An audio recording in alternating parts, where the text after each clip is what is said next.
তওবার দোয়া অসুস্থ ব্যক্তিকে তওবা করানোর জন্য মসজিদের ইমাম সাহেবকে খবর দিয়ে নিতে হয়, মুয়াজ্জিন সাহেবকে খবর দিয়ে নিতে হয়। যদি মা অসুস্থ থাকে, বাবা অসুস্থ থাকে, ভাই বোন যদি অসুস্থ থাকে, তওবা পড়ানোর জন্যে, ইস্তিগফার করানোর জন্যে। আজকে আপনাদের সামনে এমন একটি ছোট্ট দোয়ার কথা বলবো, এটা হচ্ছে তওবার শ্রেষ্ঠ দোয়া। এই দোয়াটি যদি পড়তে পারেন, আল্লাহ তাআলা জীবন যৌবনের সমস্ত গুনাহগুলো আল্লাহ তাআলা মাফ করে দিবেন।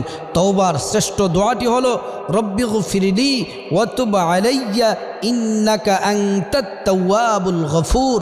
এই দোয়াটি যদি পড়েন, আল্লাহ তাআলা জীবনের সমস্ত গুনাহগুলো মাফ করে দিবেন।